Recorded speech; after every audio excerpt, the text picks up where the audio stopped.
All right, here we go. Salute to Knicks Nation on this Tuesday night. Another edition of Knicks Postgame Live presented by Underdog Fantasy. Go to UnderdogFantasy.com or use our link in the description for an instant deposit match up to $100. Well, people, we are hitting the music again for the fifth time in 2024. The Knicks remain undefeated in a bum night affair at the Garden. OG and the Knicks would stomp a mud hole in the young Blazers squad. And with a wire-to-wire victory, man, 112-84, truly a bum night as OG puts it on him for 23. You get 20 from Julius and 33 off your bench with McBride and Grimes, man. So a really easy night for the Knicks. But let's talk about it, man. Call us up, 657-383-1509, or you can hit us up on the KFTV Discord. CP and Alex on the ones and twos. Hit the like button, hit the share button, subscribe to the channel. Share this on your Twitter feed, share it on your Facebook feed. We have ourselves a bum night, ladies and gentlemen, as the Knicks get their easiest victory on the season. This 10-26 Blazer team is every bit as advertised. Pretty damn bad. And without DeAndre Ayton out there tonight, they were even worse. They were even worse, man. But this one was highlighted by OG Anunoby, Al. And yes, his defense has been highly touted, and we appreciate that. And the corner threes were even better, man. 4 or 6 from downtown. But you also got to see OG Anunoby put the ball on the floor, man, and flash some shot creation skills. And I thought that, to me, over everything else, was the one that I really liked in this game, was him really putting the ball on the floor and trying to generate some offense, because I think that's an important part of his evolution as a player. If he can continue to reach his potential and reach his ceiling outside of just being a very high and very elite 3-and-D wing. So it was a good job by OG tonight, man. Was really hot from out the gates and never cooled off, man. Good job by OG tonight. Absolutely. OG was just on one. I mean, from the start, he had 16 points in the first quarter, CP. OG was just playing his efficient game as we've been accustomed to since he's joined the New York Knicks. I mean, he goes 9 of 12 from the field tonight, 4 or 6 from downtown, gets you 4 rebounds, 1 steal, 1 block. Only had 1 turnover in his entire 29 minutes that he played tonight. But this is the difference of having a true wing like that, not only for the defensive versatility, but as you know it offensively, having a guy who's efficient and understands his role and what he can do well, whether that be shooting the 3-ball, cutting effectively, finishing through contact. That stuff makes a huge difference for a Knicks team that was a little too, stuck in the mud at times offensively, right? It was just a little too muddy. But now it's cleaned up. The offense is just moving at such an efficient rate, and you got to give kudos to OG Anunoby, who only in his 5th game, CP, it's now been over a week. It's finally been over a week since he's been part of the team, and the Knicks are still clicking. Yes, it's against the Portland Trailblazers, but for the fact that they can go out here, get a wire-to-wire victory, and look, there was no chance, no point in this game at all where it was like against the Wizards on Saturday night, right? Wizards cut a 20-point lead down to 6. Knicks said, you know what? We're just going to make this thing easy. Stars didn't even get back in except for OG Anunoby in the 4th. Once the 3rd quarter ended, nobody else entered. OG then checks out, and it was smooth sailing for Tom Thibodeau, which is a rare sight to see, CP. It's a rare sight to see. Yeah. Well, with a tough test coming up against Dallas, this is what you want to see. Don't play with your food. And that's what I like about this team right now. It's what I've seen even to start the year off against Minnesota. They're locked in every game, man. They're locked in on every game no matter who they play, whether it's the best team in the league or one of the worst. They're coming with their A game. You see how the game started, set the tone right off the jump. Dante jumps the passing lanes, gets a steal, and gets a dunk. I just love the aggressiveness with which this team is playing with. And OG, we talked about OG and the way that he set this tone, but handle your handles, man. Handle your business out there. You have an inferior team coming into the Garden. You remember what happened when you let the Pistons hang around and you were hanging on for dear life. Don't do this in this game against this Blazer team. This team is woeful. Go out there, dominate, get your starters some rest early so that they can head to Dallas fresh and be ready for a tougher matchup. So that's what I like about this team, man. They're just locked in. They're not getting lackadaisical. You know, they're not getting lazy with it. They're playing hard on both ends of the floor, no matter who they play. Absolutely, and I see a few of you saying to turn my mic in the chat. Is it better now? Let me know if the mic is better now. All right. Yeah. Yeah. No, this team has taken care of their business, man. I mean, even you look at against the Timberwolves, you look at against the Chicago Bulls, the Philadelphia 76ers, man. Yeah. That game, they took care of business. Two tough opponent teams. I have to keep going back to that. They took out the number 1 team out in the West in the Timberwolves, third best team in the East in the Sixers, and now you're just seeing them beat up on easy teams, right? And that's the marking of a good team, is that when you're supposed to walk into a matchup and win, and you do win, and you rack up these wins to put yourself in better position when it gets late in the season, it's like you got to worry about tiebreakers, right? And you don't want to get too close where you're on the edge of like, hey, we're trying to make that 6 seeds because we don't want to be in the plan. These games matter, right? You got to knock off the easy wins, and they're doing just that. You love to see it. And now, CP, because the Knicks won tonight, they are in sole possession of 4th place. I know it's still early, but they're 22-15. The Heat, the Pacers, the Cavs, the Magic are all 21. They all got 21 wins. Magic are 21-16, but the Heat, Pacers, Cavs are all 21-15. This is good stuff from the New York Knicks, which if you just look at from 3 down to 8, this is a tight race. Wide open. Anybody could be a 3rd seed or it could be the 8th seed. Could change within 2 days. Yeah. Yeah, and we're going to get into the standings and the matchup. We're going to talk some R.J. Barrett as well on this show. Call us up when you take on the game, 657-383-1509, or you could hit us up on the KFTV Discord. Another thing you had to like about the Knicks tonight, Al, shot the ball well from 3 tonight, man. 18 of 48 tonight. Put up 43 attempts, but you had McBride 4-7. Grimes shot the ball well. He was 4-9 tonight. You had 3 of 8 from the big Ragu, 2 for 4 for Julius, 4 for 6 for OG. So they were letting it fly from downtown, and especially earlier on in the game, they were getting the job done. So good job by them there. And, hard to find a negative spot in this game. It was just so easy for them. I mean, they were up by as much as what was their largest lead of the night, 39. They almost hit the 40 mark on this game. So not much to say on the negative for this team, or nothing at all in my view. I like going to the stat sheet and seeing times tied, not tied, times tied. Lead changes 0. Zero. Yep. That's what I'm talking about. 0 lead changes, wire-to-wire victory. And, man, I'm looking forward to this matchup against the Mavericks, CP, because big time matchup. Luka and Kyrie, let's see where the Knicks match up again. Is this because even though they've beaten top-tier teams, right? And they're making some people believers. There's still some doubters out there that say, can they continue to replicate this? Is it just, early success? Let's see it against another tough team, Dallas Mavericks. Are they able to do that? So I'm looking forward to that matchup. Pretty confident going into it. I know we're going to do the Game of the Week preview with our guy, Derek Harper tomorrow. Derek Harper. Sorry, I just had to bring back the memory, Bring back the memories. For the people who don't know. Well, don't worry, CP. We got another guard from Dallas that's wearing the number 11. The original number 11 is coming through to KFTV tomorrow for the matinee edition of the show. Game of the Week preview. Harp is coming back for his... What number show is this for Harp? 3. Coming back, 3rd time. Yeah. Yeah. You had him on during the pandemic where you interviewed him. Yep. Then he came back when we got Brunson. Yep.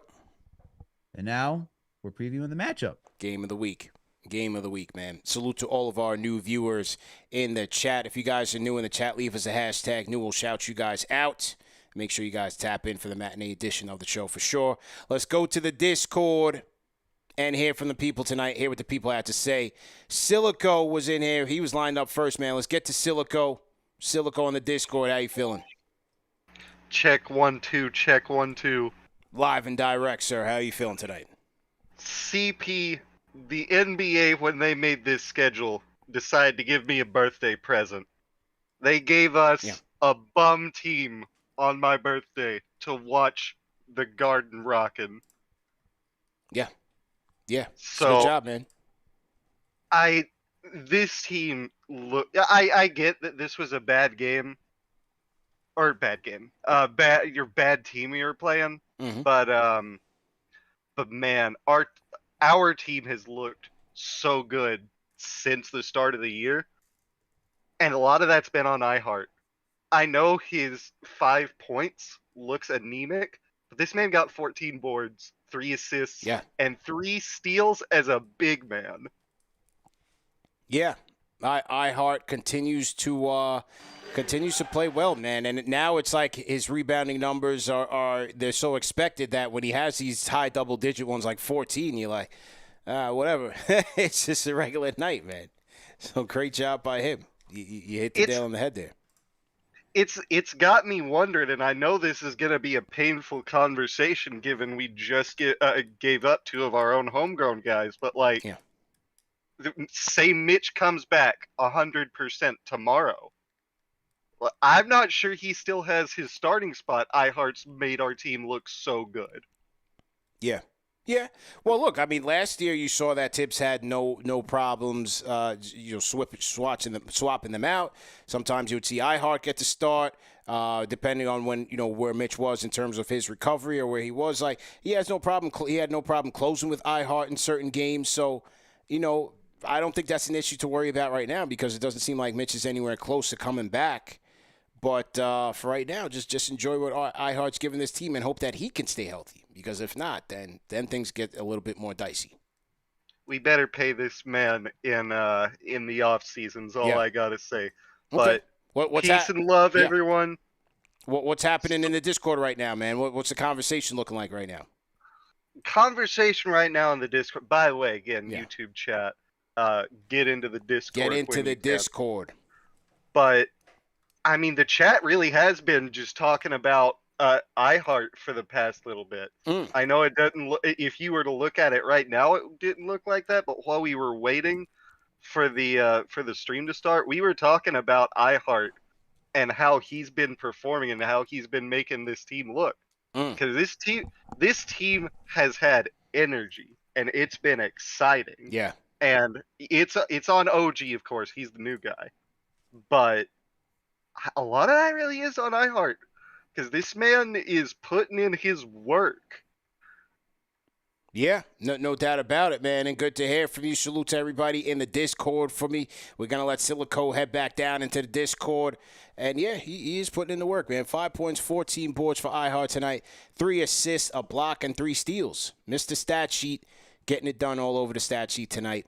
And causing a lot of debate amongst the fan base. We put the clip up of Cody Glock versus Ari. They didn't really spar, but they did have dueling takes on the Mitch iHeart situation, in which that clip got a lot of attraction on our social media on Instagram and Twitter at KnicksFanTV. It's a big debate, man. Go ahead. And you see that I think it's close to 50-50 to how people feel about Mitch and iHeart being the starting centers moving forward. And I even see JJ in the chat saying, where are you, JJ? Hartenstein is better than Mitch. Sorry, not sorry. So he's gone off from RJ, and now he's ready for Mitch. These guys. Turncoats. You see how they turn on our guy, Mitchie, man? That fast. I can't believe you guys, man. Literally the meme looking at the woman passing by going, ooh. I can't believe it, the recency bias these people have. I'm not even worried about the situation right now. Mitch is hurt. He's not coming back. Rock with iHeart and just make sure he's healthy. That's where I'm at right now. Yeah, you need him healthy, especially for the way he's playing. Because ain't going to be Precious. And Jericho, I like Jericho, but It's iHeart right now, man. The guy, he's making such a difference for this starting rotation. I mean, just what he's given offensively, man. He's a scorer that you have to honor. To what Ari said yesterday, it's not 4-on-5. It is 5-on-5 because even when you think back to the game where, what was it, against Philly, where iHeart was just wide open, he just takes a few steps in, throws up a floater. Forget if that was against Philly or another team, but Philly. It's stuff like that, man, where he's just able to put up a floater, score. You see tonight his passing chops are there, and then defensively, man, getting steals, getting blocks. That's just what he does, man. He's a force to be reckoned with right now. And you can understand why there's a conversation because he's just been that much of a difference maker for this team. And, the center position, unless it's like Jokic, kind of goes under the radar, man. Kind of goes under the radar. True indeed, man. But happy birthday to Silica, too. Happy birthday to Silica as well, man. Happy birthday to him. Shout out to Swiss Genius in the chat. Shout out to Walid Asmar Al. Welcome to the Fanchise channel members. He has joined. Shout out to him. Who else we got here in Team Hashtag New? I saw a couple other people Team Hashtag New. Throw back into the chat. I saw a couple other people I wanted to shout out. But I missed the names. The chat was going crazy. Cheddar Deuce 8. Salute to Cheddar Deuce 8. Found that one. I think there may have been one more. But once again, if you guys are new in the chat, leave a hashtag new, and we welcome all viewers. We also got a super chat in here from, who else we got? Brian Orante, $5 super chat says $5 for 5-0. Love the immediate steal from DiVincenzo in the first play to set the tone. Looking forward to seeing how much we match up against Dallas on Thursday. Yeah, very much looking forward to that matchup. Let's see how Dallas is looking against Memphis. Ooh, not so good. Almost down by 20, down by 18 with 19 with 15 seconds to go in the third. So Memphis shorthanded. Ja Morant out for the year, but they are putting it on Dallas on the road. Okay, so Memphis is not playing any games tonight. So that should make Thursday's matchup easy. Should make Thursday's matchup interesting should Dallas lose this game. Let's also shout out Alexander Kunha, Team Hashtag News says, let's go Knicks and KFTV. Salute to them. All right, Al, back to the Discord we go. We're going to go to the Members Lounge. Remember, if you guys are a Fanchise channel member, connect your Discord to your YouTube, and you will have VIP access to the phones. You will have skip the line access on the phone. So we're going to go to JCS NYC on the Discord. Go ahead and unmute your mic. Yo, what's up, guys? What's good, man? What's your name? Where you calling in from? Hey, it's John Shin from John, Long Island City. How you feel, man? John Shin in the building. What's good, man? Good. Just wanted to shout out everybody. Firstly, congrats on the 70K. Appreciate it, man. Been following you guys pretty much since COVID, and just so happy for you guys. Appreciate it, man. A couple of weeks ago, I think CP, you and I were talking about after the Clippers loss, about Mitch and iHeart filling in, and now everybody's on this boat of trade Mitch. Now that we got OG, I'm not sure that's actually the right thing. Like, I want to see next year with Mitch and iHeart in the lineup together, in that center spot. I don't think iHeart's going to be that expensive. I think he's like a $20 million contract. Maybe it's under descending, just like Mitch has been. Yeah. But I don't know, man. I love iHeart and what he brings to the game. He makes passes. He throws. He can do a lot more offensive things than Mitch does. But everybody's got to chill on trading Mitch. I'm treading back on what I said on that conversation, by the way.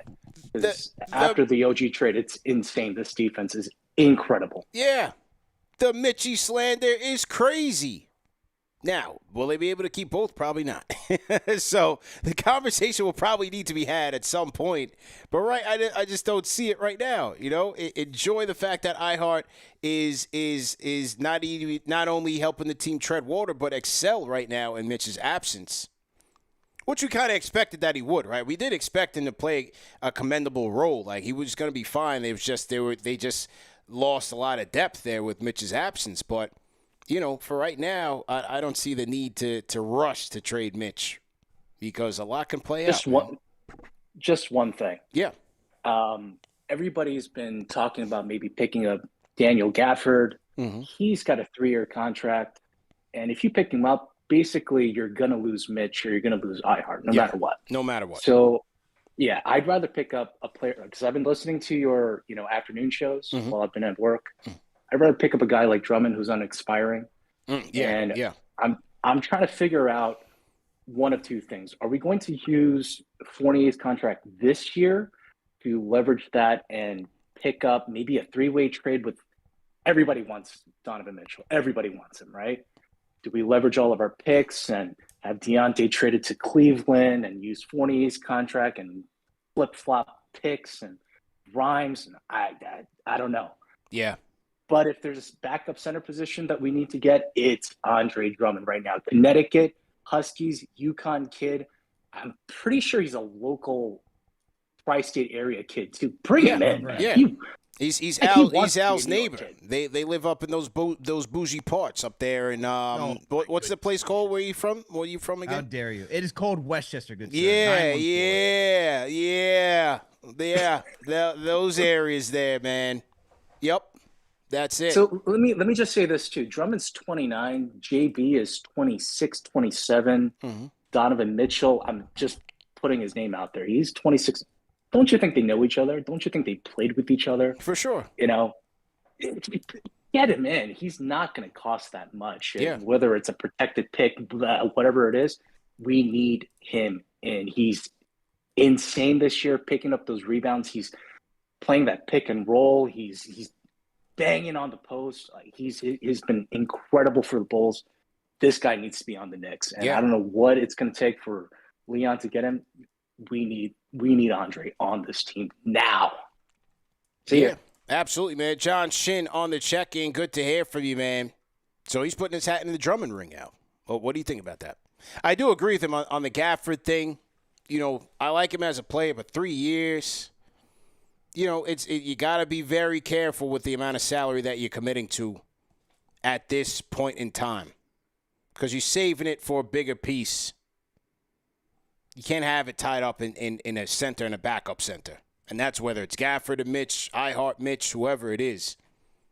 You're going to have balance there. It might come to a point where, your backup center is going to be like a vet minimum guy. Right now, Hart is way overplaying that. Yeah, he's overplayed. He's played himself into a starting center role and to starting center money. Yeah. The way he's playing right now. I mean, look, he went 1-1 from the field, 3 or 4 from the free throw line, got you 5 points. 14 rebounds, 3 assists, 3 steals, 1 block. If you're getting that type of production from your center, he's going to get paid. Drummond's not a bad option. I mean, he's what's the word? I guess he's revitalized his career. Yeah. Out in Chicago right now, especially, we know he's been a strong rebounder. The issue was that he was overpaid in Detroit and asked to do a lot more, and then you didn't see the production. They gave him the bag, and then it was like, you know what? It's going to be you and Blake Griffin. It's going to be you and Blake Griffin. You guys are going to take us to the promised land. And it's like, what? They doubled down after giving Ben Gordon and Charlie Villanueva the bag and said, we're going to build around Blake Griffin and Andre Drummond. Yeah. Oh, man. Good old Detroit being Detroit. You said Ben Gordon? Another Mount Vernon native. Yeah, see? You see? Look at that. Yeah. But you thinking Mount Vernon's bougie is a little interesting to me, CP. Have you been to Mount Vernon? Oh, man. Listen, right on the Bronx border, my guy. Hey, Bronx has some good parts, It has some good parts. Yeah. I'm not knocking the Bronx. I'm not knocking Mount Vernon. I'm just saying calling it bougie is not necessarily the term I would use. Shout out to NY Bully, $20 super chat. Appreciate you. Says, I know Hartenstein isn't balling. Mitch's injury history is concerning. I'm not mad at the idea of trading Mitch and signing Hart, but what if Miles Turner becomes available next season? Would you make that trade? Miles Turner averaging 17 and 7 right now. 41%, 40% from 3.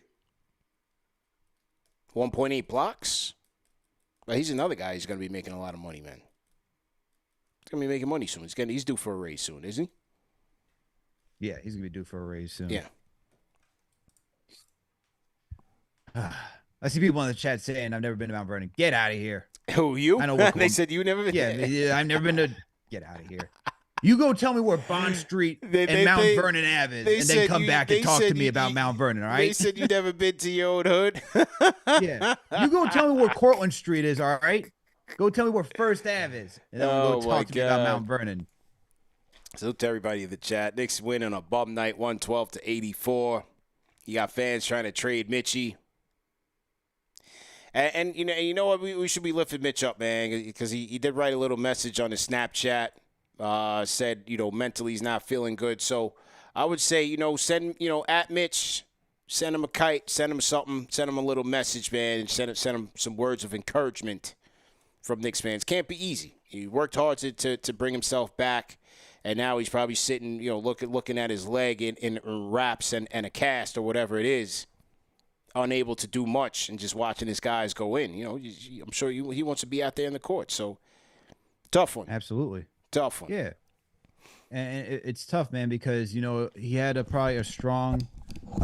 definitely had a strong offseason training, right? And then you come back and you see how impactful he is this season. You're like, oh, this guy's on the trajectory to have a really good season, especially on the defensive side of the ball. And then you get injured, man, on just a freak injury. So, yeah.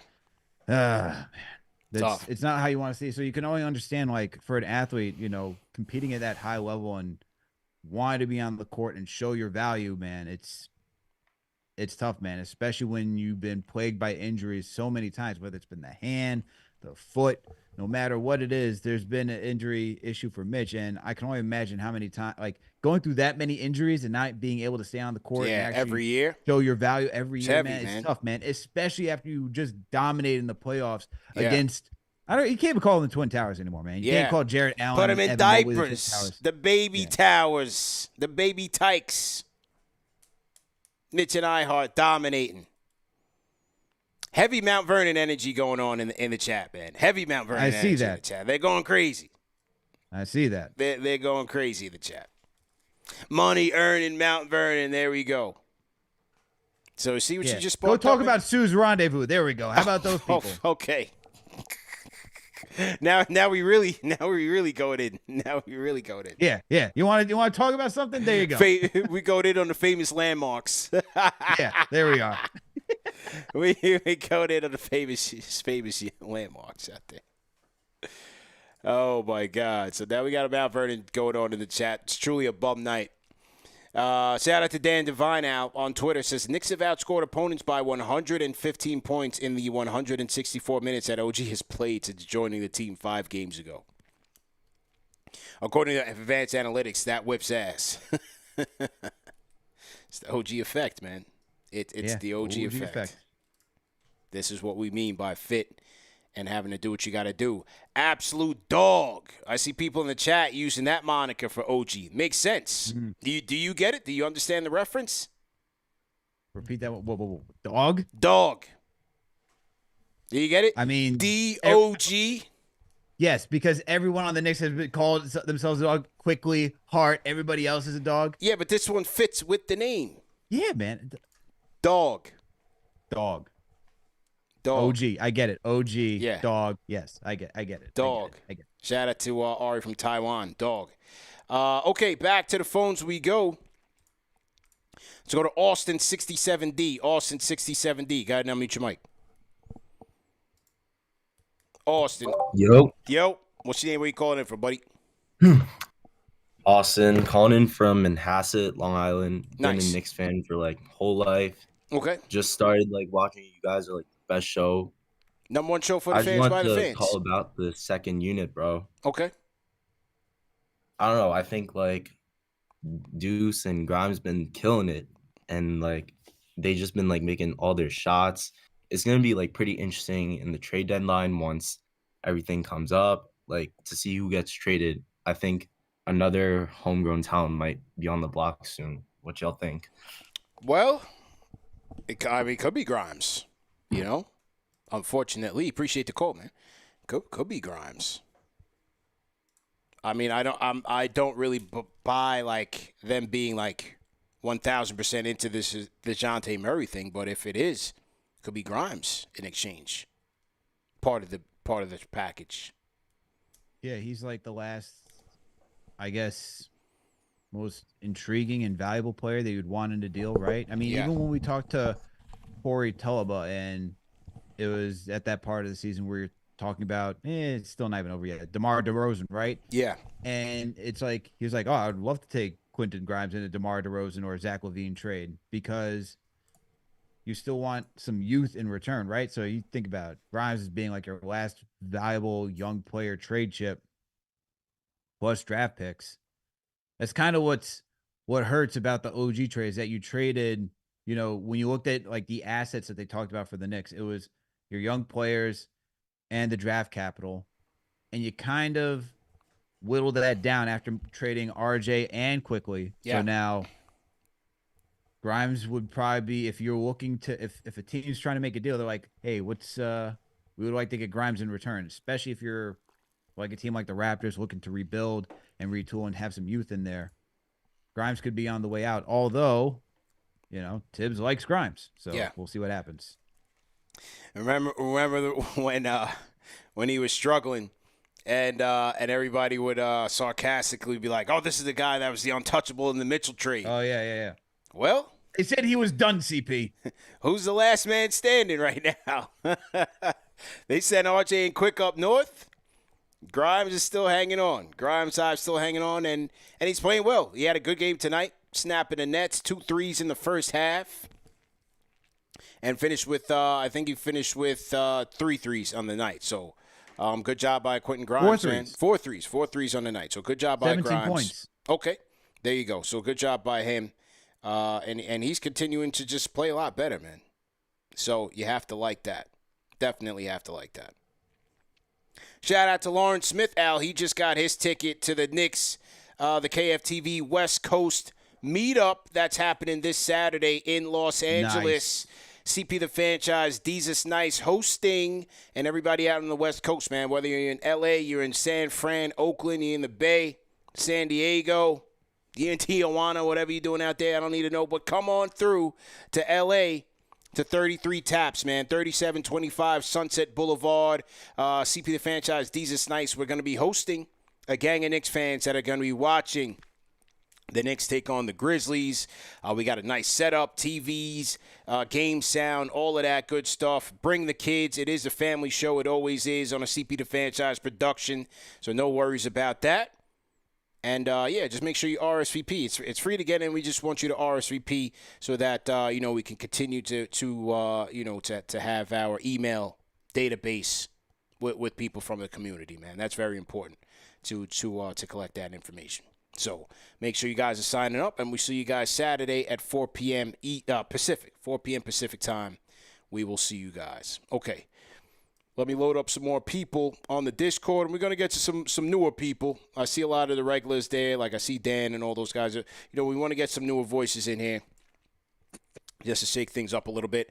Roxo The Clown, go ahead. You're up next. Roxo The Clown. What's your name? Where you calling guys, long-time listener, first-time caller. Let's go. I think, what we got to focus on is, again, Drummond. And, I think we got to get a scoring guard. Yeah. I missed a lot of the game tonight because I was at dinner with my girl. Okay. I don't know what that was up with Brogdon. Was that just Chauncey giving him like a night? Nah, that was the Knicks probably reading all the press clippings and saying, "Yeah, you ain't auditioning here," because you saw a very stingy Knicks defense try to keep that guy from scoring tonight. Yeah. Like I would say I would really want a guy like him or Rozier, and then you can leverage those contracts. But with Brogdon, you got that flexibility. But what I think a tertiary target should be, and I don't think anyone's really talking about, is another young wing. I don't know how attainable they are. I don't know if it's possible, maybe like a swap with Grimes, but like a Cam Whitmore or a OMP. You know what I'm saying? Yeah. For sure, man, and appreciate the call. Hey, if you don't end up trading that draft pick this year, go get another one. Can never have enough wings. Just like in baseball, you can never have enough pitching. can never have enough wing depth on your team. I still think, one of the pieces I would go for in the trade deadline is more front court depth, whether it's 3, 4, 5. Get some more. Get a switchable player that can guard the 3 and the 4. Yeah, that's what you need. Yeah, that's what you need. And look, having one wing is nice, right? Yep. Like you see what OG Anunoby offers, and he's on the higher end of being a really good wing, right? The thing is that if, God forbid, something happens to OG, we are out of wings. So we need more wing depth. More wing depth is needed. And honestly, the Knicks should be looking to go into the draft this season, CP. I mean, you traded 2 guys in RJ Barrett and Emmanuel quickly. You don't have Obi Toppin here anymore. You need to replenish the youth and rookie scale contracts on this team. So go back into the draft, go look for a wing. And if you're not going to draft, at least try to trade for a wing because we need more than just OG on this team. True indeed, man. Let's go to J-Man, the Knicks fan on the Discord. J-Man, the Knicks fan. Go ahead and unmute your mic. Oh, we keep losing him. Oh, hang on. J-Man, the Knicks fan. Go ahead and unmute your mic. J-Man. Can you hear me? Loud and clear. What's your name? Where you calling it from? Hey, how you doing, man? It's Justin. I'm calling from Fort Lauderdale, Florida. Okay.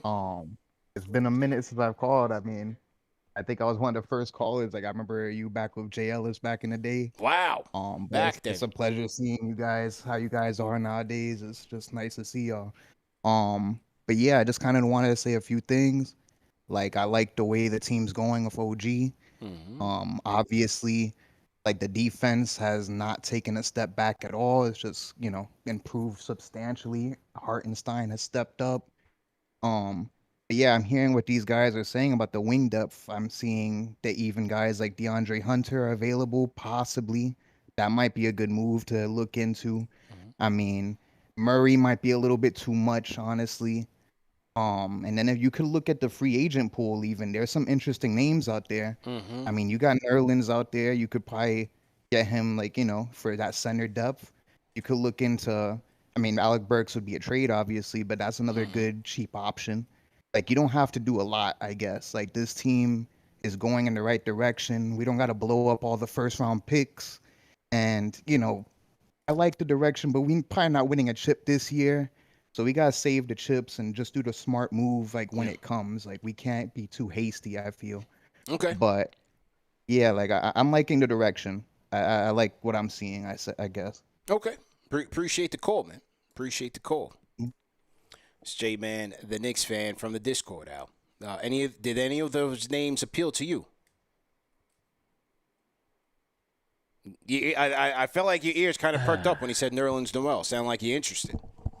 Let me tell you something, man. No.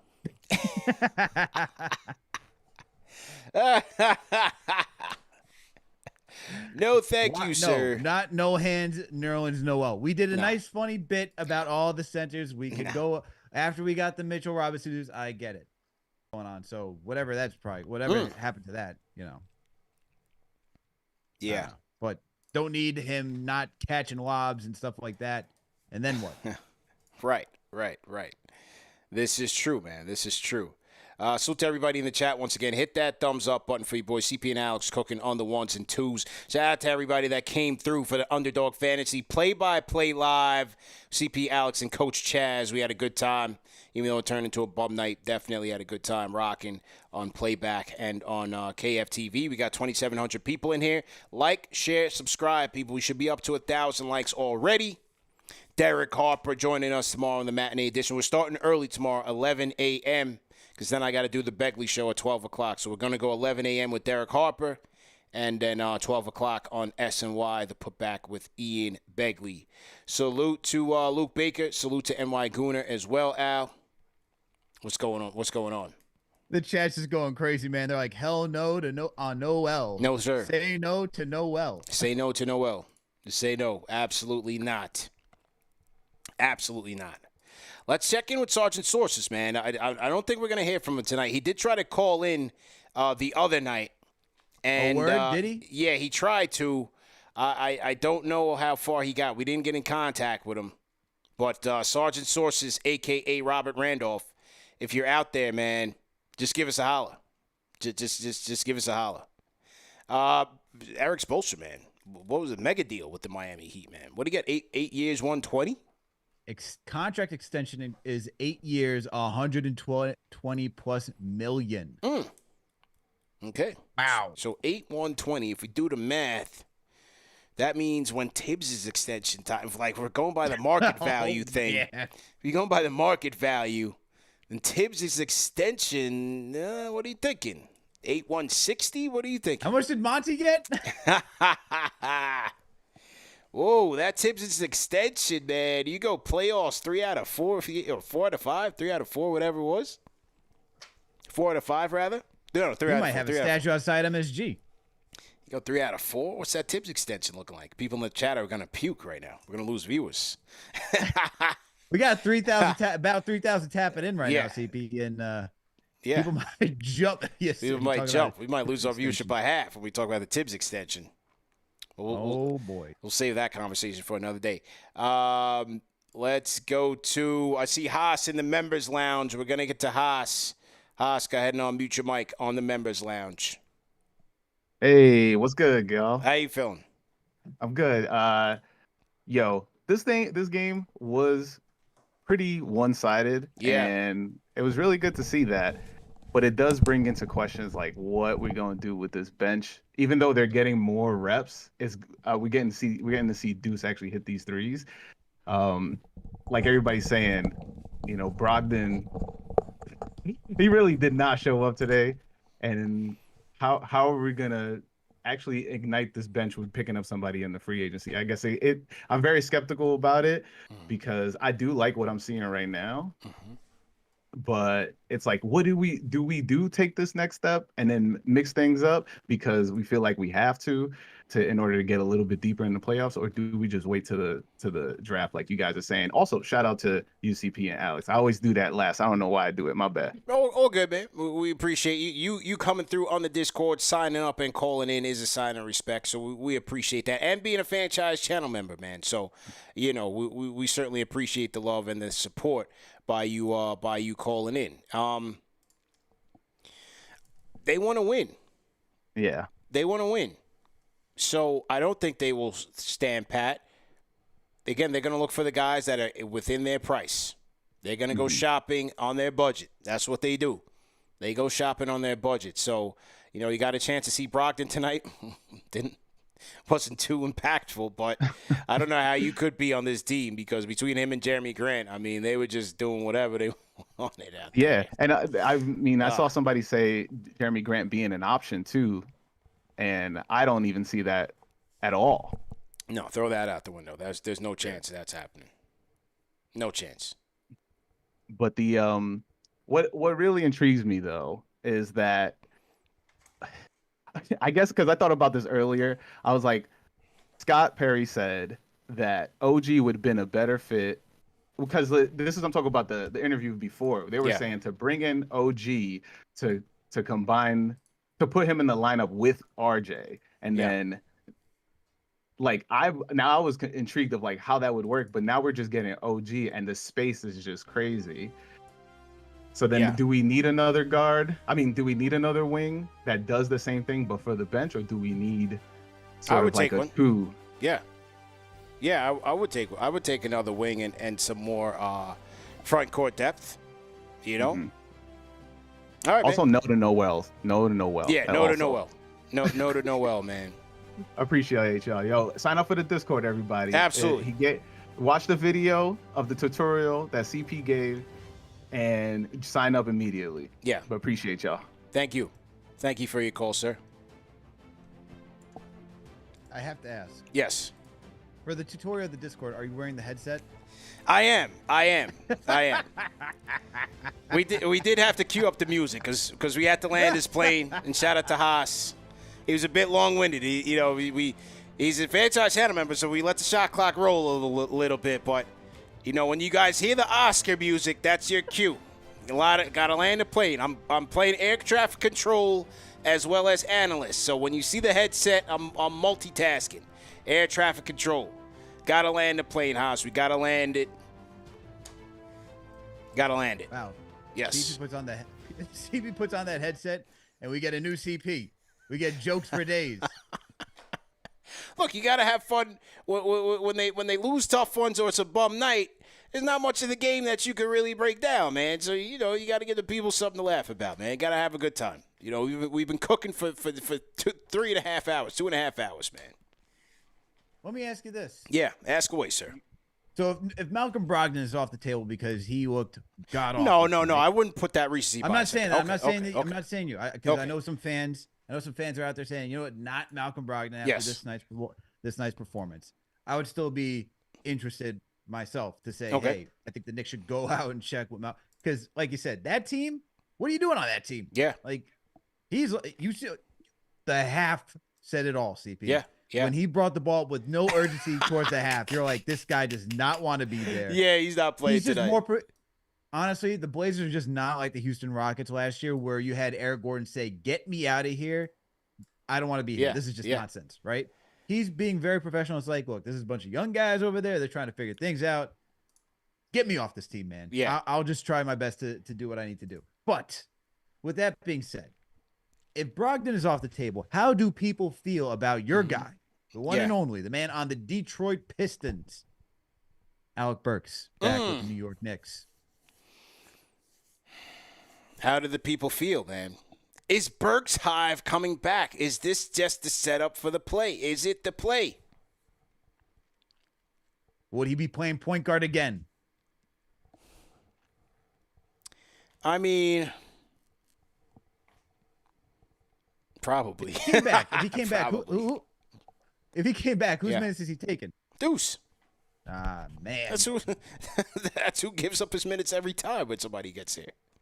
What happened when Hart got here? Or Cam? Deuce loses the minutes, man. He's the odd man out. Ooh, people are split between this, looks like. Some people say Alec Burks is a nice fit. Yes to Alec Burks. Some people are saying no.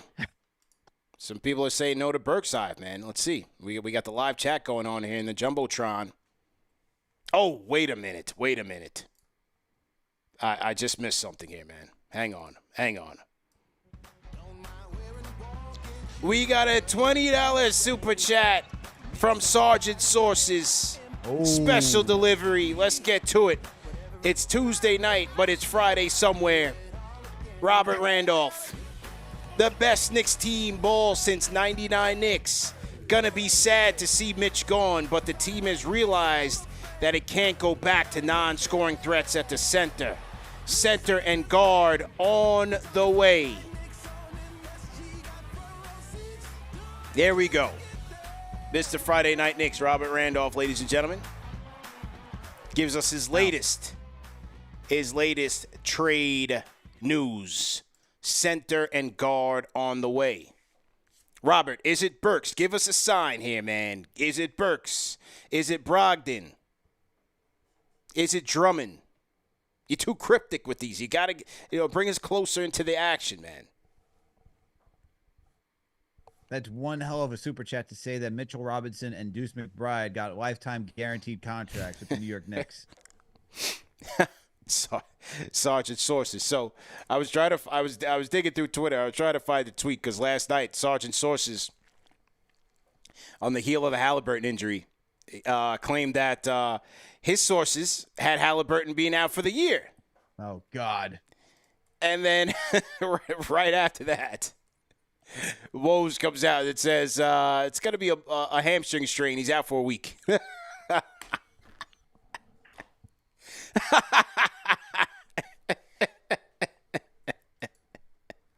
What's the next bit that we get Robert Randolph calling in saying, here's what I'm hearing on the street.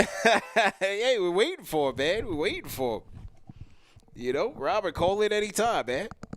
We need some more details. I'm hearing the New York Jets want to trade the New York Knicks, Zach Wilson, a 6th-round pick, in return for Deuce McBride and a 2nd-rounder. Shout out to our guy, man, Sergeant Sources, a.k.a. Robert Randolph. Robert ordered some merch, too. I think I did send that out, man. Let me make sure. Robert, are you coming through to the West Coast meetup? Are you pulling up on us? I believe you are on the West Coast. Please let us know. We did not see your RSVP.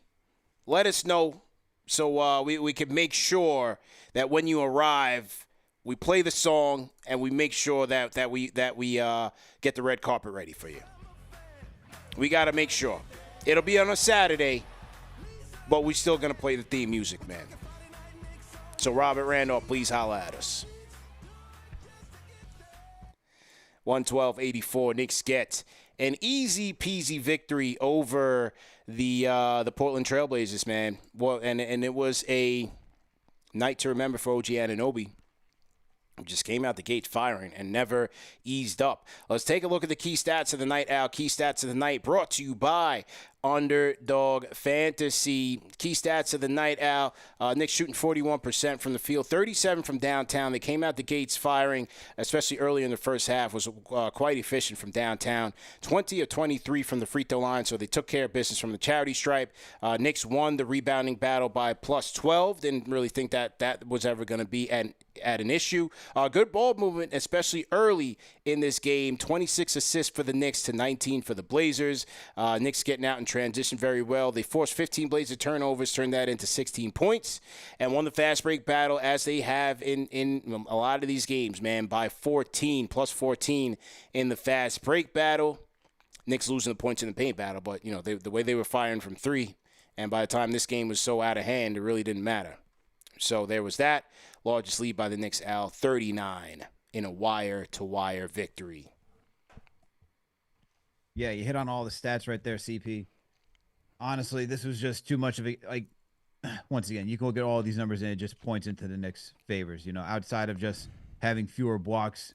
But honestly, we didn't even get to see a full-fledged effort from the New York Knicks because they took out their starters early. Fourth quarter was left to the bench unit and the third-string unit. So, overall, solid victory for the New York Knicks. All these stats just indicate how well the Knicks played. And I guess outside of the blocks, there's also points in the paint, as you noted. But, yeah, hey, when you're shooting from three like that, you don't need to score inside. So the one that's very impressive to me is the fast break points because that continues to tick up. And the Knicks constantly are getting out in transition. Yeah. And just seeing everyone just trying to push the ball up the court. And that's another thing by Isaiah Hartenstein too, man, is that he keeps his head up. And whether or not it's, you know, a full-length court pass, he's at least getting out to Brunson, who's out in transition running, and then Brunson can connect it to either Josh Hart or whoever to go get that shot, that open look. And that's just, you know, that's the way you want to play the game, man. You got to move fast and take care of all these easy opportunities. Yes, I agree with you there wholeheartedly. And think about what you like about iHeart, especially with this starting unit, is you think about the playmaking ability and just being smart players in that starting unit now with Brunson playmaking, Julius being better as a playmaker, iHeart with his ability to push the ball ahead and also to playmake in the half court. Dante's ability to do that, push the ball ahead, run the fast break, and facilitate in that way. And then OG, high IQ player, can make the right pass. Isn't just, you know, some maestro out there, but makes the right pass most times.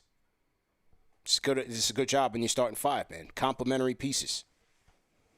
And you see that there's now a type that the Knicks are looking for, right? You have to know how to play with pace, make the right read because of that read and react system that Tom Thibodeau likes to run, and just understand where you're supposed to be on the court. And I think at this point of the phase for the New York Knicks, I know that they're still looking for that third star, right? We all know that. I mean, everyone, including any other national media outlet, beats that topic to death. But the thing that they need to keep doing, too, is looking for the right players to fit around Brunson and Randall as they continue to build this thing, because you just see flipping RJ and putting OG in there has just done wonders for that. And that's why we're having the same conversation about Isaiah Hartenstein over Mitchell Robinson right now. Even though it's too early to have that conversation, this is why you're having these topics like, oh, what makes Brunson and Randall look better and play better? So that's something that the Knicks have to constantly do as they move towards this trade deadline, right? It's like, is Malcolm Brogdon, if that's another player they're considering, is it going to help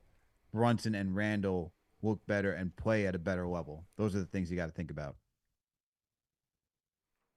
Well, you certainly got to hope so, and hopefully looks way better than he did tonight in this game.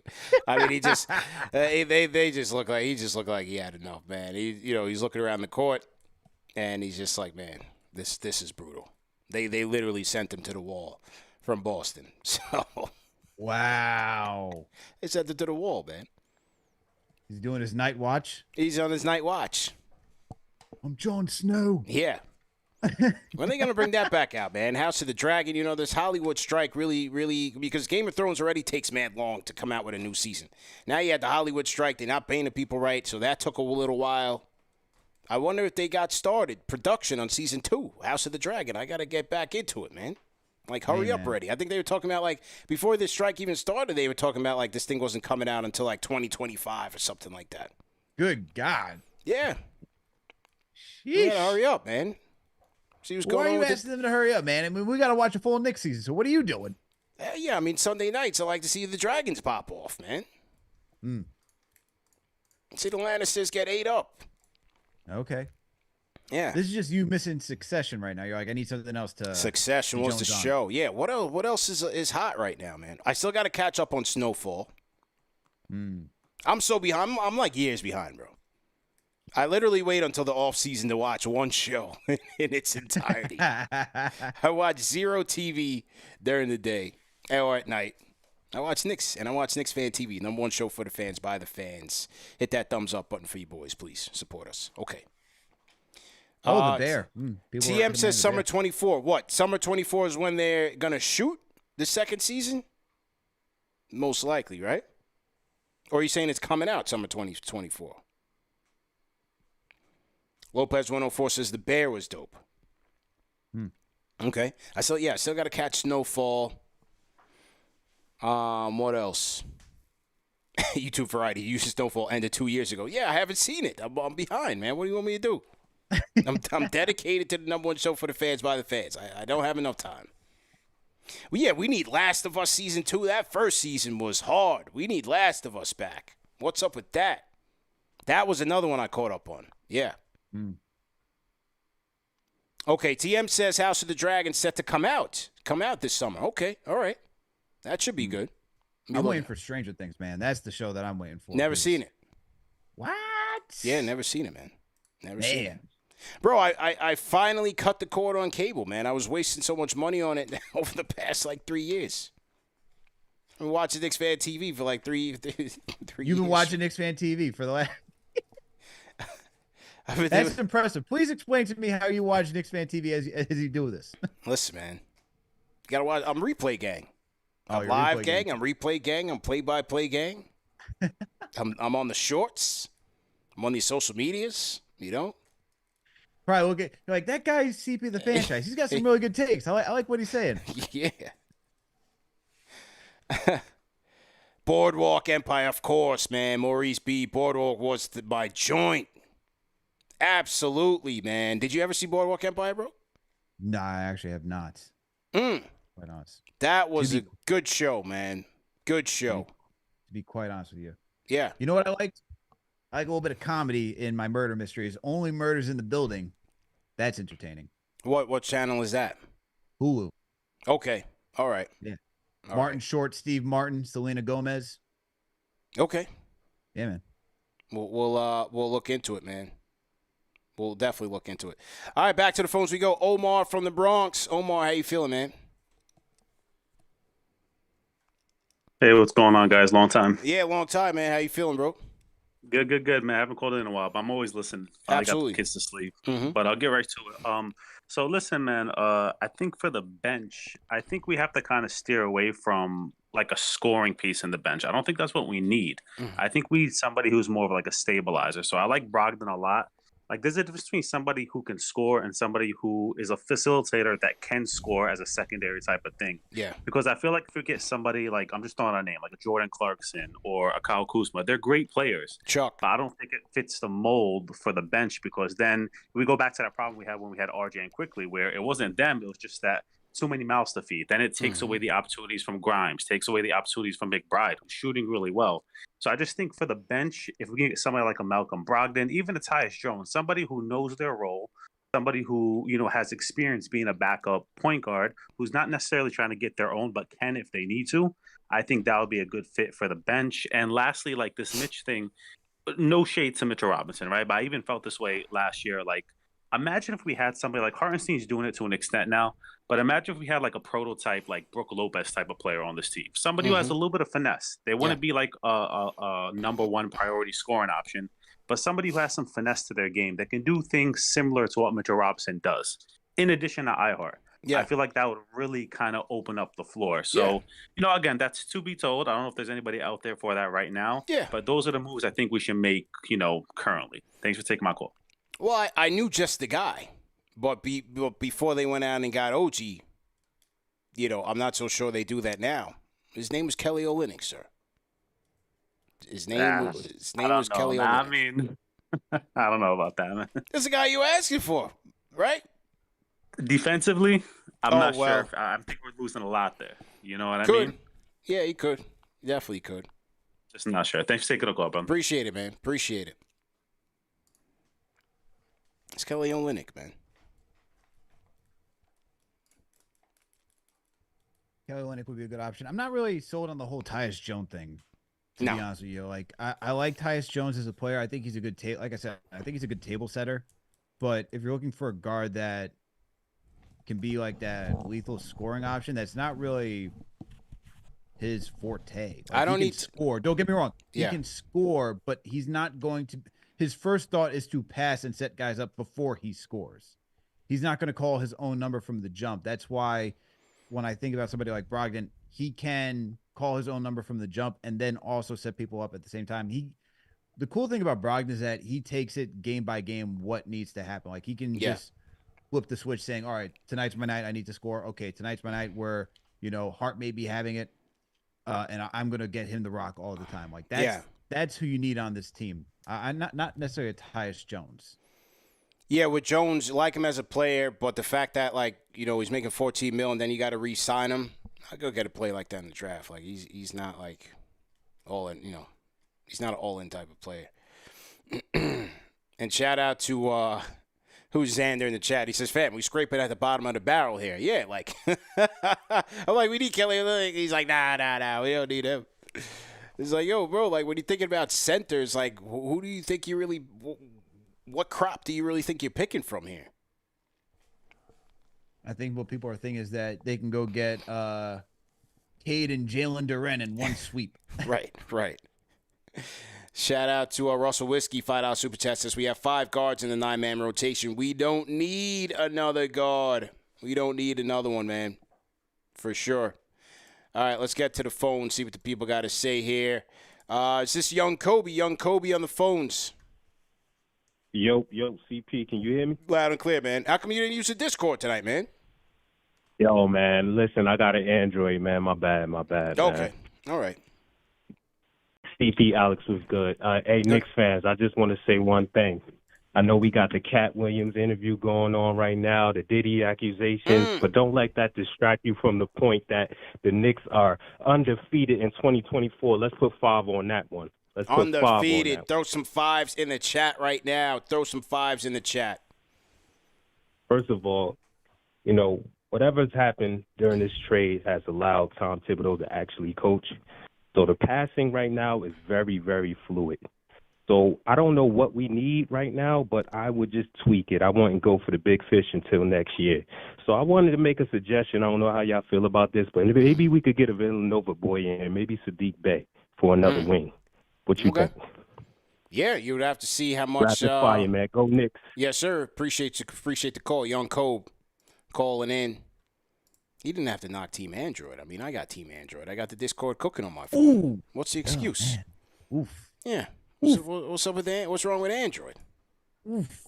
I mean, we all know what's wrong with Android, CP. I mean, what's wrong with Android? You download the app same way. Throw it in there. I mean, it's a green text bubble. You know what I mean?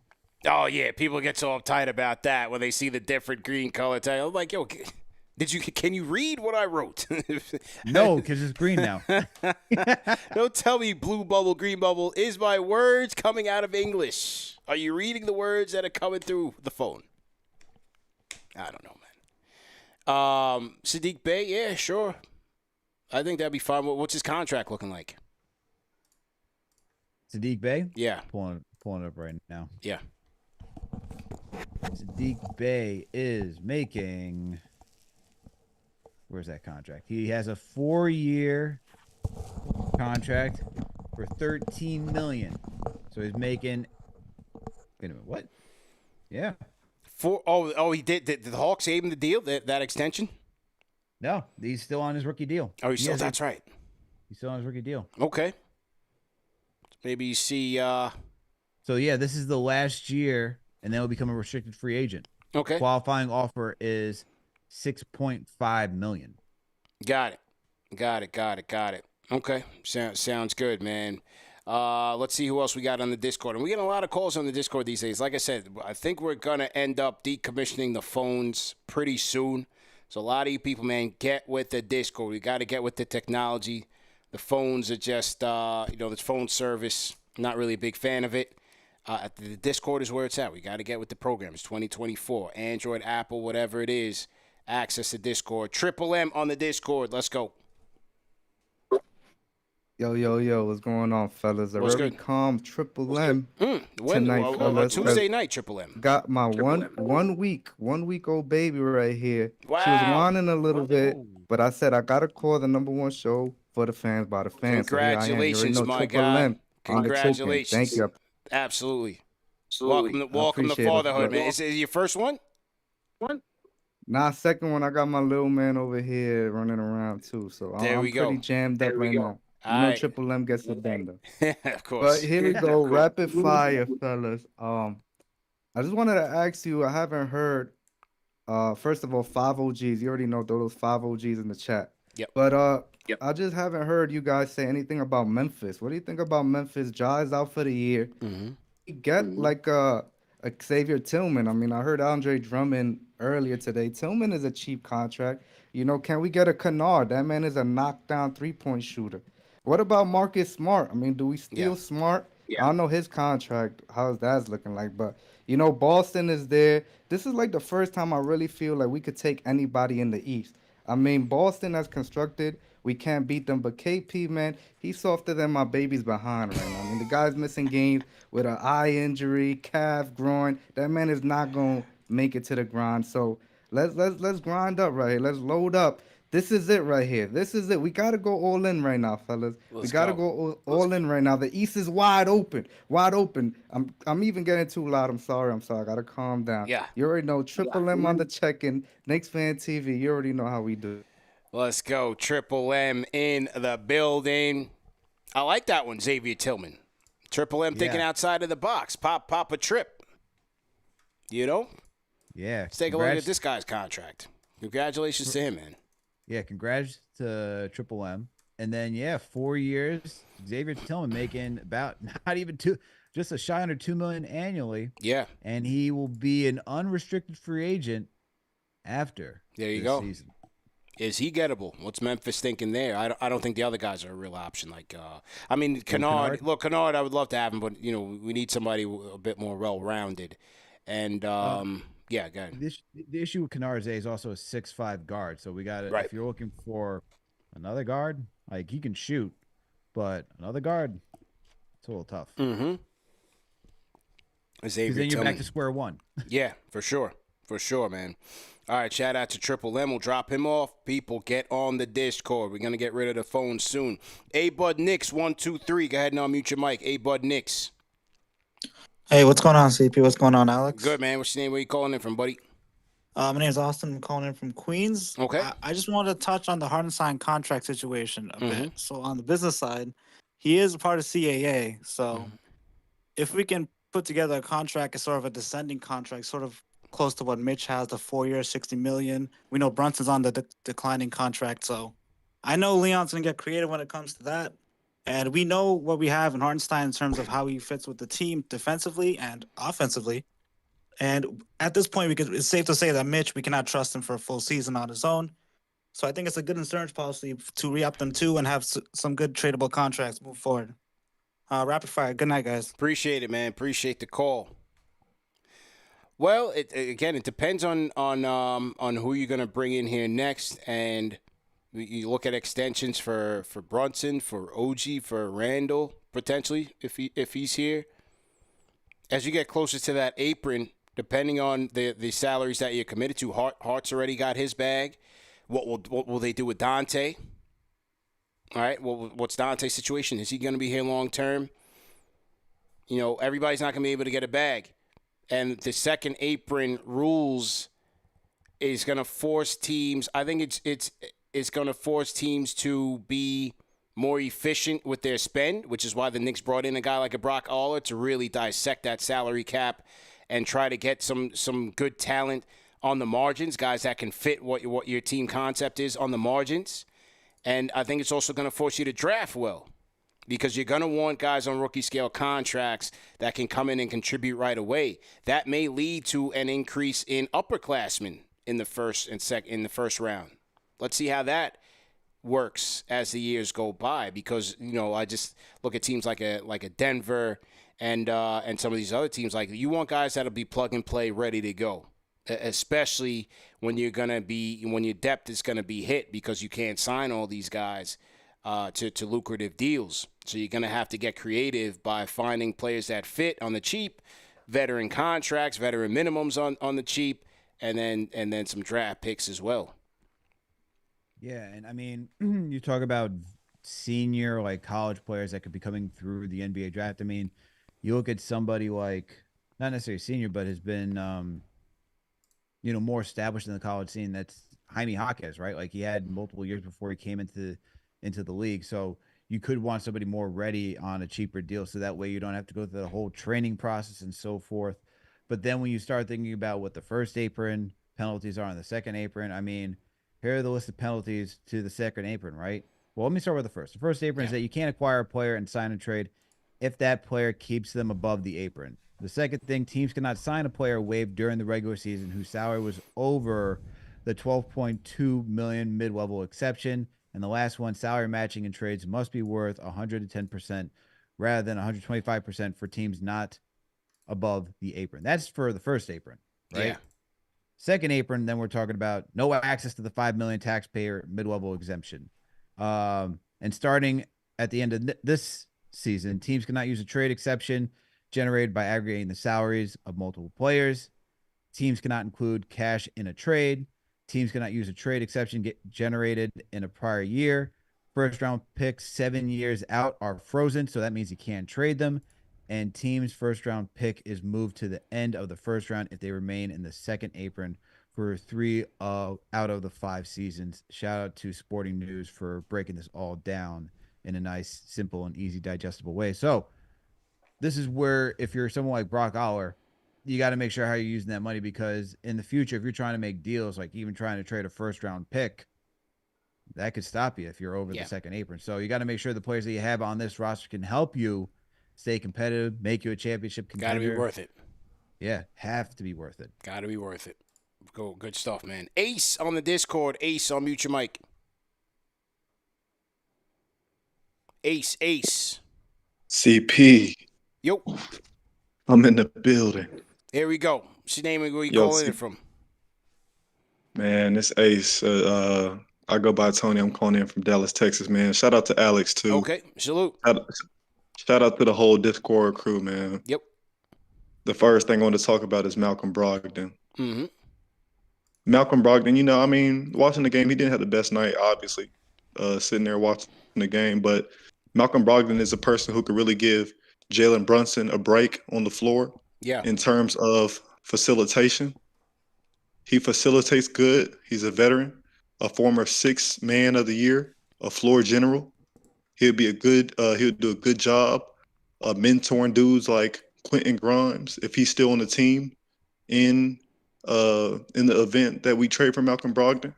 A quick shout out to OG Anunoby, man. Yeah. Yep. I love RJ Barrett to death. I love RJ Barrett to death, Emmanuel quickly, but he just brings a different edge to this team in terms of setting the tone. OG Anunoby sets the tone, man, and he really comes out here and he gives guys. I feel like something that really hindered guys like Quentin Grimes early in their career is Quentin Grimes. People, Knicks fans got to remember, Quentin Grimes was usually the primary defender. So that really hindered him offensively in his development in terms of being able to flourish and explore his offensive capabilities. So adding a guy like OG Anunoby, nobody is more thankful for his addition than Quentin Grimes, because now he can explore different areas of his offensive game that earlier he couldn't. Yeah. You know? Okay. So that's really important. You know, I don't want to take up too much time, but I want to talk about Donovan Mitchell. Sure. I know a lot of Knicks fans show a lot of interest in the Donovan Mitchell, but the sad reality of that situation is we got Jalen Brunson, and with the addition of Donovan Mitchell, it would really hinder and limit our backcourt in terms of size, and we would have to give up probably draft picks and size in the front court and other valuable assets to this team in order to acquire Donovan Mitchell, and it would really set this team back to the place that we just escaped from in terms of defensive capabilities. Okay. So that's a big thing to look forward to. Yes. Are you still there, sir? Yes, sir. Okay. Are you going to the game tomorrow on Thursday? You're in Dallas. Are you going to the game? I might. Okay. I might go to the game. All right. Well, yeah, if you pull up, man, you know, definitely let us know how it goes, man. Yes, sir. Yes. Okay. All right. Thanks, man. Yes, sir. Shout out to the Discord, man. Absolutely. Shout out to the Discord. #1 show for the fans by the fans, CP. Absolutely. Thank you, yes, sir. Yes, sir. Y'all have a good night. Thank you. And that was Ace checking in from the Discord. We salute him as we land the plane here on KnicksFanTV. CP the conductor, the air traffic controller. It was a good call out. It was a good call. First time, I think it was his first time calling in, unless he hasn't called in a while. So we let him go for a little bit, but had to hit the music on him. What award did he win, CP? What award did he win? I think he had the lengthiest call. That was the anti-rapid fire call of the night. And the lengthiest call goes to Ace. Ace. Congratulations to Ace. Mr. Rapid Fire, man. There we go. Salute. Okay. We're moving and grooving tonight, man. You know? Shout out to Ace. Cody Glock on the Discord. Let's go. Cody, are you with us? Oh, man. What happened, man? We lost Mr. Glock. Mr. Glock. He's muting and unmuting on the Discord. We have no sound. All right, so we're going to drop him off. Restart your Discord, Cody. What? Oh, here we go. Yeah. PM would like to change the name for lengthiest call award to the Benji from Manhattan Award. Yeah, that's a good one. The Benji from Manhattan long-winded award. All right, there we go. All right, that's a good one. Dan from New Jersey. Dan, how you feeling? Okay. Wow. How you doing, sir? Good to hear from you, man. Yeah, always, guys. Yep. You know, the other night I did a little bit of an ISO on you guys. Today I'm gonna do a little bit more of a catch and shoot. Okay. I wanted to ask you guys, you know, since this team has been stacking up some wins, especially against some impressive teams, what would the Knicks need to do, not in regards to acquiring talent, but what would they need to show you on the court? How many more wins would they have to get until you started to believe that this team is a dark horse for the conference finals? I'll hang up and listen. Thanks for the call, man. Much better result from you tonight as well. Dan went very rapid fire tonight. Good job by him. Very succinct. the wins that will determine whether or not they go to the conference finals will happen in the playoffs. I don't think it's the right way to look at what a team's future outlook is by going by the regular season. It's two different seasons. You want to see them get there healthy first and foremost, because we saw what happened last year with Julius. That's not that won't be a good thing. So first and foremost, get through the schedule, get through it healthy, and then see where you're looking at in the first round. Can't skip steps.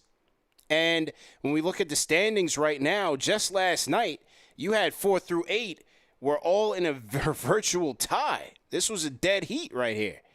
And so Miami, Pacers, Cleveland, Magic. These were the teams when I was on whatever show, I forgot what show I was on, they were asking me the same thing. Miami, Pacers, Cleveland, Magic. Look at those teams and those games that the Knicks are going to be playing against those teams as playoff series in their own right, because the tiebreakers are going to factor into this thing. The Halliburton injury, that set the Pacers back. He's only going to be out for a week. Let's see how the Knicks can capitalize on that. They won one game against Miami. They have a couple more to go. They lost one to the Pacers. They'll have more to go. They beat. They lost one, won one against Cleveland. One more to go, and they lost one to Orlando. So when you see these teams on the schedule, just know those are going to be very, very important games. Very important games. For the most part, yes, I agree that you can't really determine how far a team can go throughout the regular season, but there are indications if they are ready to compete for championship content, if they're a championship contention type team. I mean, when you watch Boston, when they're healthy, obviously, and the quote for every team is if they are healthy, right? If they are healthy, Boston Celtics, you look at that team, that is a championship contending team, right? Yeah. But as we saw last season, there are just some teams that what you see during the regular season in the playoffs. I mean, that's like the Los Angeles Lakers. You look at the Miami Heat. Those two teams just show that play-in, we can just flip the script and be a better team in the playoffs. So I agree with you to some extent. But the other thing I'll say is that if you see a team like the Celtics that's just able to dominate and just show that they got a good win record at home, when I see that they can also compete like in tough games, like down the stretch, like how you win those games during the regular season is essentially making up for saying, hey, we have learned enough, know how to execute close competition, different type of play styles. I need to see that too. I mean, for last season for the Knicks, they won 47 games, but you saw against tough competition that there was going to be an endpoint, right? The only thing I would say is that we went 3-1 against the Cavs. Very confident that we could take them down to the playoffs, and we did. Yeah. Went 3-1 against the Celtics. I think the Knicks against the Celtics last season, that could have been in their favor. Obviously, they need to play it out, but to me, there was a strong chance. Miami, different story. Team got hot.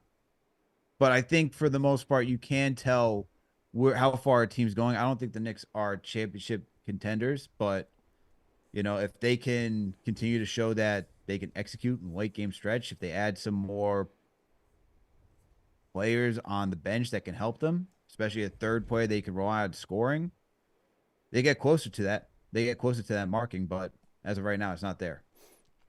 Yeah, just me. I gotta wait and see when the game's actually played.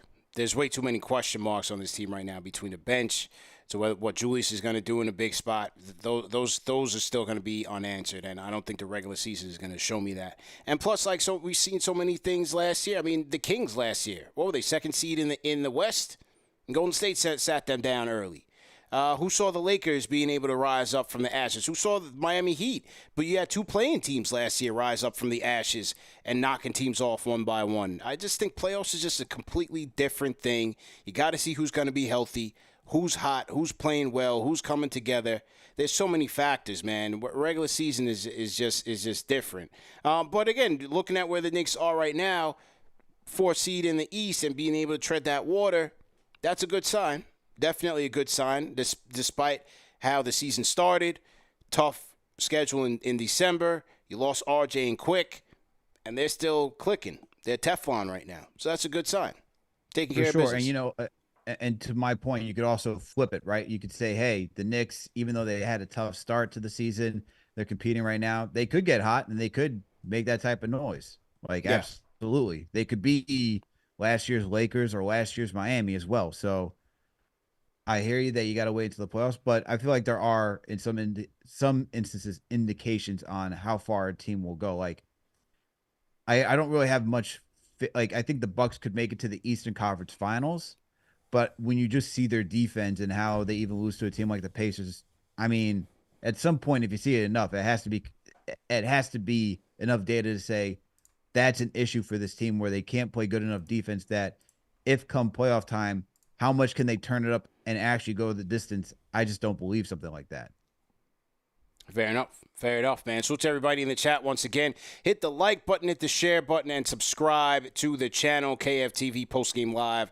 Rock and Knicks win big, 112-84. This show is presented by Underdog Fantasy. And speaking of fantasy, Al, let's check in on our fantasy draft because CP The Fanchise and Alex Trataros would go one-on-one, shoot the fair one, if you will, in a fantasy draft for a whopping $30. Yeah, we put our money up, and here's how we're looking. Let's refresh. Let me refresh my page. Oh, and the team, CP The Fanchise, who drafted Jalen Brunson, Anthony Davis, who's taking on the Raptors, Julius Randle, who took on the Blazers, Scotty Barnes, Kyrie Irving, and Desmond Bane, taking on Team Alex, who had Luka, LeBron James, Isaiah Hartenstein, RJ Barrett, Pascal Siakam, and Cam Reddish. Right now, Team Fanchise is up 219-159, Al. Kyrie Irving leading the way, man, with 60 fantasy points. Kyrie tonight versus the Grizzlies, 33 points, 8 rebounds, 4 assists, 4 steals, 1 block. So when you talk about fantasy basketball, you're trying to get points across the stats. And Kyrie certainly played the part tonight, man. 33, 8, 4 steals, and a block. 60 fantasy points for Kyrie leading the way for the boys, man. Your thoughts? It ain't over yet, CP. You got 6 quarters to go according to this thing. I got 12, so it ain't over yet. All right. Let's see what happens, man. Scotty Barnes. I'm hoping Scotty Barnes and AD can turn up. What's the score in that game right now? It's halftime. It's halftime in damn near dead heat. So we got some time there with Scotty Barnes and Anthony Davis. I'll be watching the second half of that game once we sign off. But for you people at home, I'd love to get more people from the chat, from the community, to get in on these drafts. We can do up to 12-person drafts.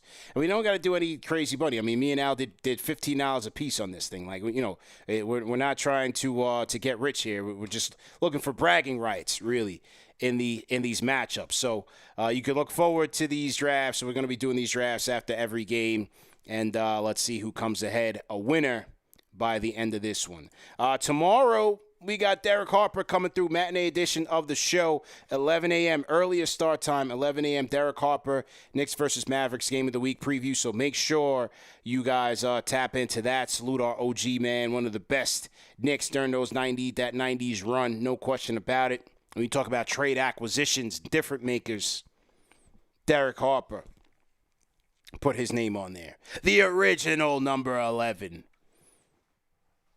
All right, Cody Glock. Oh, people are asking in the chat, why did I choose Cam Reddish? Let me tell you people why I chose Alex picking Cam Reddish. is wild. Of all players playing tonight, you should have picked quick. Why didn't you pick quickly? Look, CP, I wanted the revenge game for Cam Reddish against you tonight. That's why. Because if I win with Cam Reddish on my team, that's double the bragging rights. Not only do I win, but then I win with Cam Reddish. Woo. You went with Cam Reddish. And so in Underdog, you can pick. You have the option to pick according to positions, or you could go super flex, which is completely open. So that's why you saw my team. It was Brunson, Kyrie, and all front court guys. You can really pick, mix and match there. So it's pretty fun. Now on the pick'em side, it wasn't that fun for us tonight. Didn't really hit on our picks, but we'll definitely get them next time. Okay. All right, man. Cody Glock. Let's go close up the show. The coast is clear? The coast is clear, sir. I bet. Yeah, over here, CP Android gang, man. Old head mania. Yeah. Oh, my goodness. But, not all due respect, yo. Shout out Manscaped, man. Mm-hmm. I average 0 turnovers because of Manscaped, man. Yo, we gonna cut that short. Ari, I heard you talking. I heard you talking, Ari. Yeah, we kind of created our own version of Battle of the Fans, put the clip out, and it's kind of down the middle, man. Some people are Team Cody Glock, some people are Team Ari. Yeah, interesting. Guess what, CP? Yeah. I won. You know why? CP's on my side. He said he agrees with me. Ari, take that. I did. 1 Cody, 0 Ari. Yo, listen, man. Let me tell you something about Mitchie, man. There's people saying, right? People saying, oh, 0 offense for Mitchie. Oh, he's a 4-on-5 when he's on the floor. It's 4-on-5. I've been watching basketball for a minute now, okay, a long time, and I've been playing 2K for longer, right? Let him know. Listen, Mitchie, okay, he can't score like that. All he needs to do, get in the gym, learn a little simple Gortat screen. From the people that don't know what a Gortat screen is back home, is when you screen the person that's actually on ball guarding the guard. And then after you screen that guard, you go and set a down screen on the center so the guard could like get a sneak layup in there.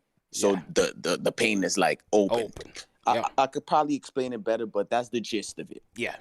If Mitchie could learn that, he'll be A-okay, bro. Okay. And offensive rebound is a part of offense. Mitchie's the best offensive rebounder in the whole league since Moses Malone, getting more offensive rebounds than teams, whole teams out here. They forgot about that. Put respect on this man's name. You talking about a guy that had his freaking 5 games doing whatever he got to do. Okay, we need our Hart too. I'm not saying get rid of the guy. I'm just saying Mitchie is better than this guy, bro. Last take, bro. We killed these guys, man. I think we really need to look into Malcolm Brogdon. Malcolm Brogdon, he's nice. You know, he could be a little. It's one of those poor man's Drew Holiday type things going on with him because he doesn't really need the ball. He's not a Quickly who needs to have action on the ball and go crazy, you know.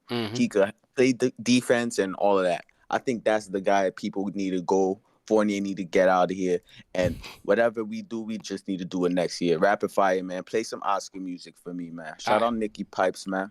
Shout out Que Lo Que Wa Wa Wa. Shout out CP Free Throws. Shout out CP Android. Shout out everything that's Knicks, man. You know, I'm out, man. Yeah, man. Cody Glock, ladies and gentlemen. Thank you, Cody. Thank you, sir. He's out of there. Okay. So that was our screens.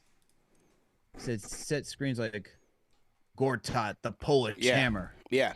So in the off season, instead of seeing, Mitch in his Kevin Durant bag, it's going to be Mitch, his trainer Marcel Scott, and it's going to be Cody Glock working on Gortat screens. I could see it now.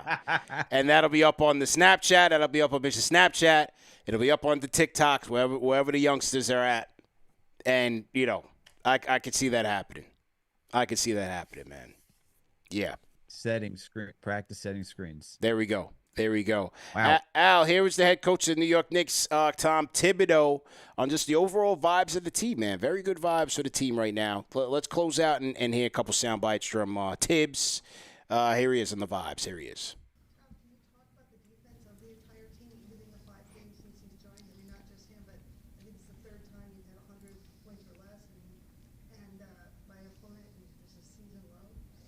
Yeah, sometimes, like I said, you have to look at, we started off the season playing great defense, and then sometimes it's what you're walking into. If you're walking into high-scoring teams, your goal is to, obviously to play great defense, but to hold them below their average, and that's what I measure.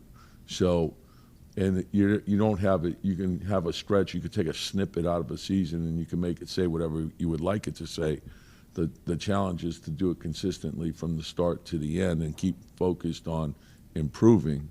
And so that's where we are. So this is a good stretch, but there's a lot of things that sometimes it's a missed shot that's, wide open too. So there's a variance to the shot making, but I think the spirit of the team is really strong right now, and the togetherness and the commitment to each other is very strong, and then we got to keep it there.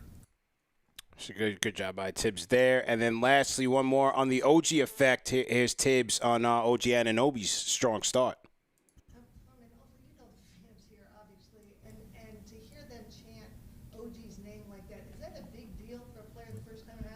Well, you know how I feel about our arena.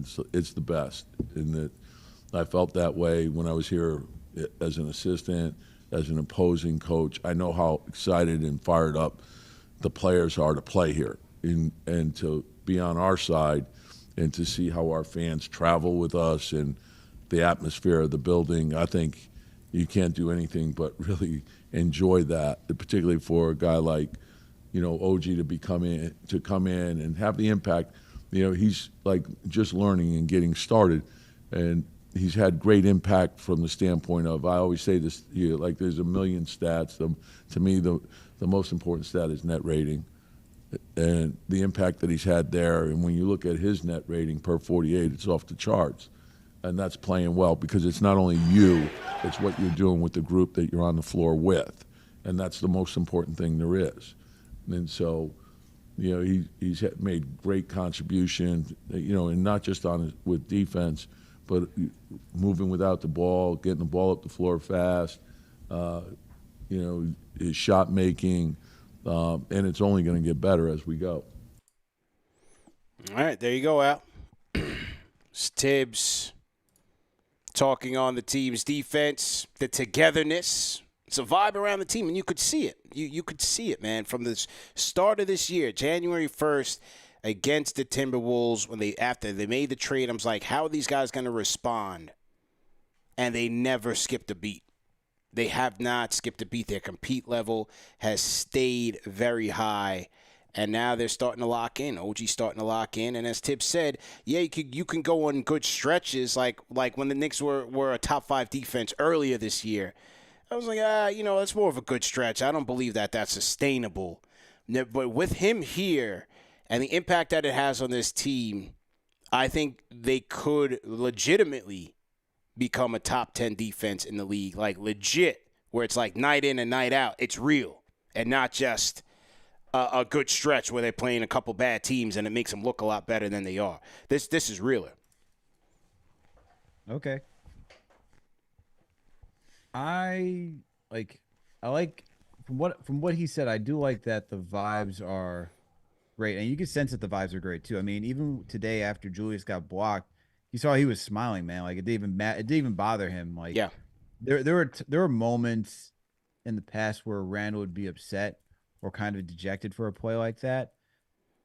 To see that really tells me not only about his leadership, but the whole, vibe of the locker room. And even when the Knicks were up and you just see Brunson and Randall just talking on the bench and they're smiling and all that stuff, you could sense that there's a good vibe amongst the team right now. And look, everything is good when everyone's winning, right? So as long as the Knicks keep winning, they're in a good position right now in the East.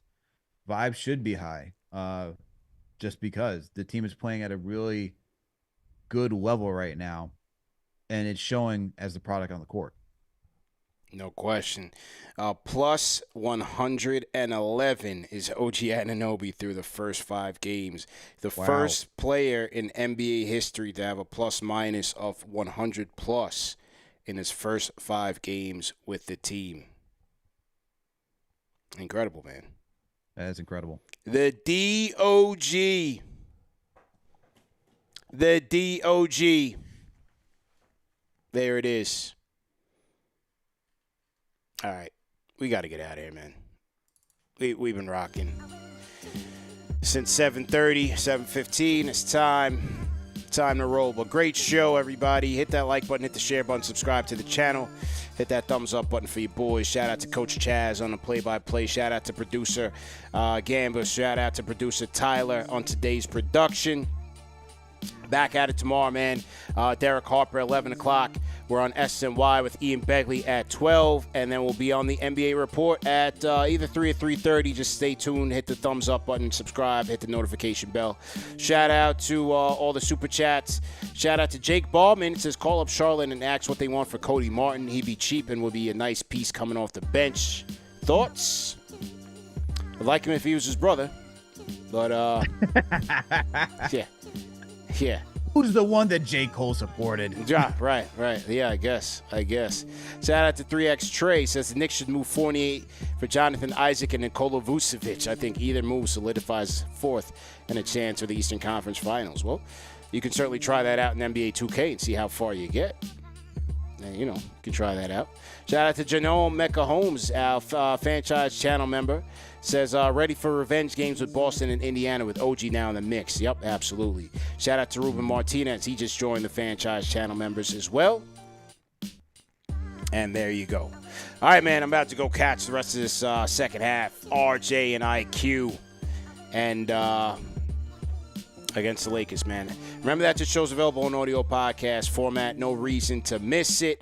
If you did miss it, salute to the replay gang, but you can catch it on all major podcast platforms. Support our sponsors, Underdog Fantasy. Go to underdogfantasy.com or use the link in the video description to sign up to play the Pick'em game, or you have the daily fantasy option like me and Alex are going head-to-head right now. They will match your deposit up to $100, so you have an easy, risk-free way to get your feet wet into the game. Play to win, play responsibly. See you guys in the morning, man, 11 a.m. Peace.